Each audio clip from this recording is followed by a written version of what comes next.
नमो भगवते वासुदेवाय नमः। आज मैं आप सभी के समक्ष आषाढ़ मास महात्म्य में अध्याय 28 प्रस्तुत करूंगी। अध्याय 28 में अन्मित्र और अंधक वंश का वर्णन किया गया है। श्री पराशर जी बोले, अन्मित्र के शिनी नामक पुत्र हुआ। शिनी के सत्यक और सत्यक कैसे सात्विक जन्म हुआ, जिसका दूसरा नाम युयुधान था। तदंतर शात्यकी के सज्जक, सज्जक के कृषि और क्रूणी के युगंधर का जन्म हुआ। ये सब शैन्य नाम से विख्यात हुए। अन्मित्र के वंश में ही पुष्णि का जन्म हुआ और पुष्णि से श्रीफल्क की उत्पत्ति हुई, जिनका प्रभाव पहले वर्णन कर चुके हैं। श्रीफल्क का चित्रक नामक एक छोटा भाई और था। शेल के बंदिनी अक्रूर का जन्म हुआ तथा एक दूसरी स्त्री से उपमृदु, श्रशु, विश्वाश्री, मेजय, गिरिशत्र, उपशक्र, अरिमंद्र, धार्मिक धृष्टि, धर्म गंधम, वहा और प्रतिवाहन नामक पुनन तथा सुतारानमी कन्या का जन्म हुआ। देवी और उपदेव ये दो अक्रूर के पुत्र थे तथा चित्रकला, प्रथु आदि अनेक पुत्र हुए। कुकुर, भजमान, सूचिकंबल और बहर्षि ये चार अंधक के पुत्र हुए। इनमें से कुकुर से धृष्ट, धृष्ट से कपोत्रोमा, कपोत्रोमा से विलोमा तथा विलोमा से तुम्ब्रु की मित्र अनु का जन्म हुआ। अनु से आनक, दुंदुभि, उससे अभिजीत, अभिजीत से पुनर्वसु और पुनर्वसु से आहुक नामक पुत्र और आहुकी नाम की कन्या हुई। आहू के देवक और उग्रसेन नामक दो पुत्र हुए। उनमें से देवी, देवानंद, उपदेश, सहदेव और देवर्षित नामक चार पुत्र हुए। इन चारों की रामदेव, उपदेवा, देवर्षिकता, श्रीदेवा, शांति देवा, सहदेवा और देवकी ये 7 भगिनियां थी। यह सब वसुदेव का विवाह गई थी। उग्रसेना के भी कंस, न्यायग्रोध, सुनाम, आनकहा, षडुक, सुभूमि, राष्ट्रपति, युद्ध दृष्टि तथा सुतुष्टि नामक पुत्र था तथा कला, कलावती, तनु और राष्ट्रपालिका नाम की कन्या हुई। भजमान का पुत्र विरुद्ध हुआ। विदुरथ के सूर, सुर के शमी के प्रतीक्ष, प्रतीक्षित्र के स्वयंभोज, स्वयंभोज के हार्दिक तथा हृदय के कृतवर्मा, देवाह और देवगर्भ आदि पुत्र हुए। देवगर के पुत्र से सूरसेन थे। सूरसेन की मनीषा नाम की पत्नी थी। उससे उन्होंने वसुदेव आदि 10 पुत्र उत्पन्न किए। वसुदेव के जन्म लेते ही देवताओं ने अपनी अव्याह दृष्टि से यह देखकर कि इनके घर में भगवान अंशा अवतार लेंगे, आनक और दुंदुभि आदि बजाए जाते थे, इसलिए इनका नाना और नाम आना दुनभुंदी हुआ। इनके देव भाग, देवश्रवा, अष्टक, वत्सधारक, सज्जुक, श्याम, शमिक और नामक 9 भाई थे तथा इन वसुदेव आदि 10 भाइयों की प्रथा श्रुतदेवा, श्रुतकीर्ति, श्रुतश्रवा और राजदिदेव ये 5 बहनें हुई। शूरसेन कुंती नाम की एक मित्र थे। वे निसंतान थे, अतः शूरसेन ने दस्तक विधि से उन्हें अपनी प्रथा नाम की कन्या दे दी। उसका राजा पांडु के साथ विवाह हुआ। उसके धर्म, वायु और इंद्र के द्वारा क्रमशः युधिष्ठिर, भीमसेन और अर्जुन नामक 3 पुत्र हुए। इनके पहले इसके अविवाहित अवस्था में है भगवान सूर्य के द्वारा कर्ण नामक एक नाम की नक्की पुत्र और हुआ था। इसकी माद्री नाम की एक पत्नी थी। उसके अश्विनी कुमार द्वारा नकुल और सहदेव नामक पांडु के 2 पुत्र हुए। सूरसेन की दूसरी कन्या श्रुतदेवा का कारुष नरेश वृद्ध धर्मा से विवाह हुआ था।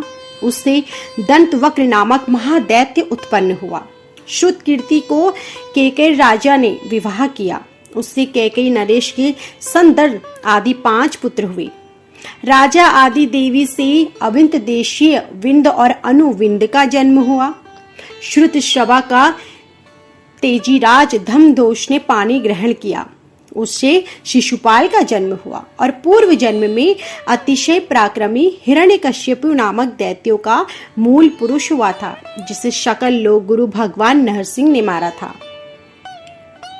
तदंतर यह अक्षय वीर्या शौर्य, संपत्ति और पराक्रम आदि गुणों से संपन्न तथा समस्त त्रिभुवन के स्वामी इंद्र के थे, जो प्रभाव को दबाने वाला दशानन हुआ।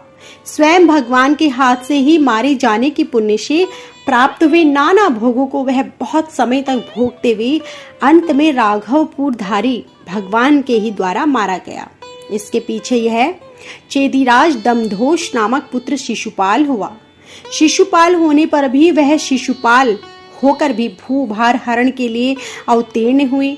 भगवंश स्वरूप भगवान पुंडरीकाक्ष के अत्यंत द्वेष बुद्धि करने वाला अंत में भगवान के हाथ से ही मारे जाने पर परमात्मा में ही मन लगे रहने के कारण मोक्ष प्राप्त किया।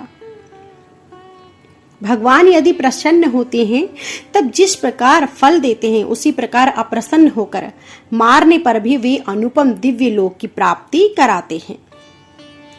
शिशुपाल के पूर्व जन्मांतर का तथा वसुदेव की संतति का वर्णन।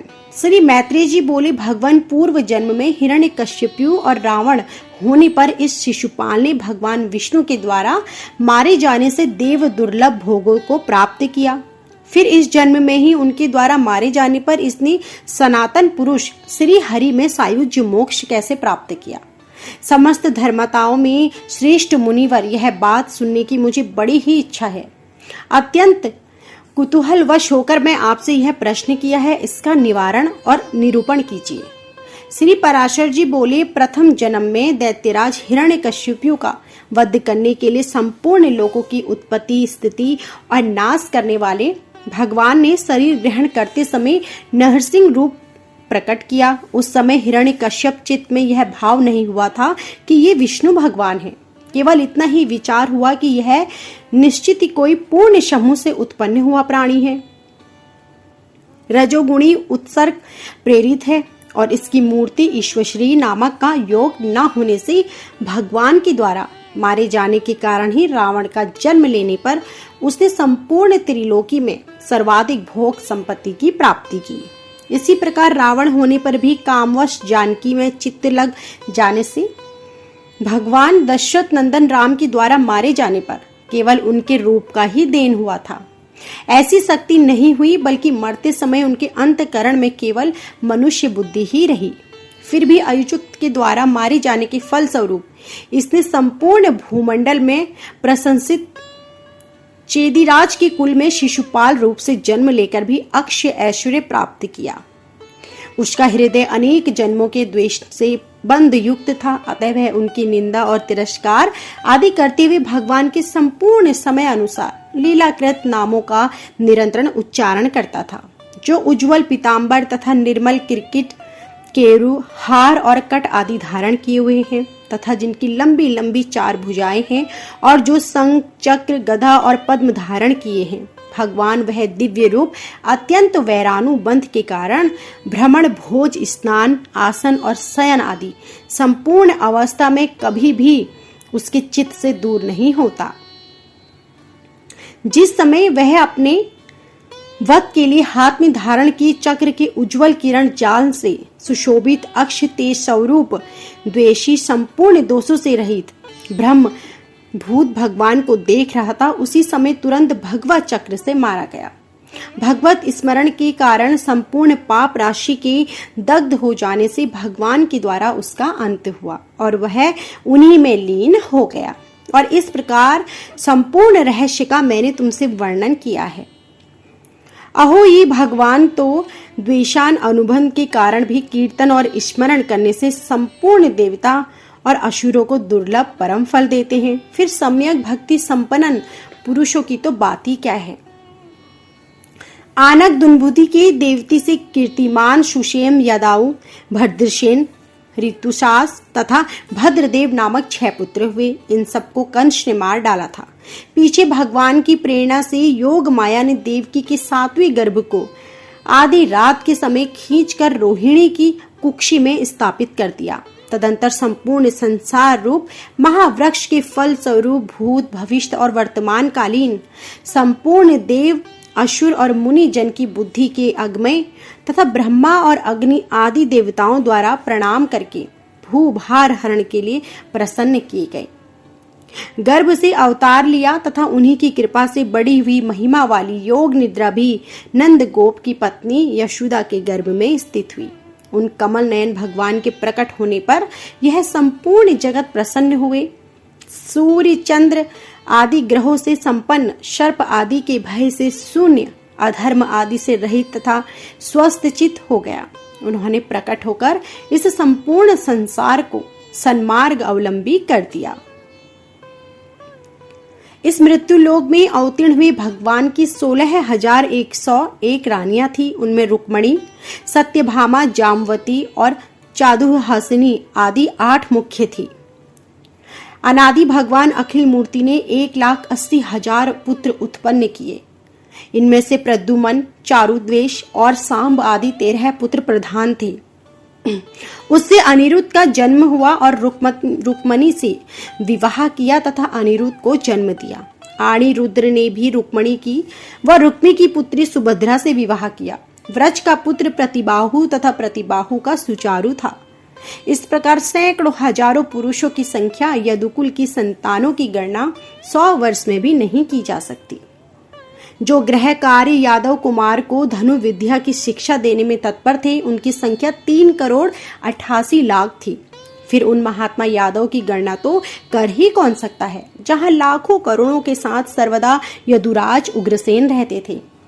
देवासुर संग्राम में जो महाबली दैत्य गण मारे गए थे, वे मनुष्य लोक में उपद्रव करने वाले राजा लोक होकर उत्पन्न हुए। उनका नाश करने के लिए देवताओं ने यदुवंशी जन्म लिया, जिसमें कि 101 कुल तथा उनके नियंत्रण और स्वामित्व भगवान विष्णु अधिष्ठित हुए और वे समस्त यादव गण उन्हीं के अनुसार वृद्धि को प्राप्त हुए।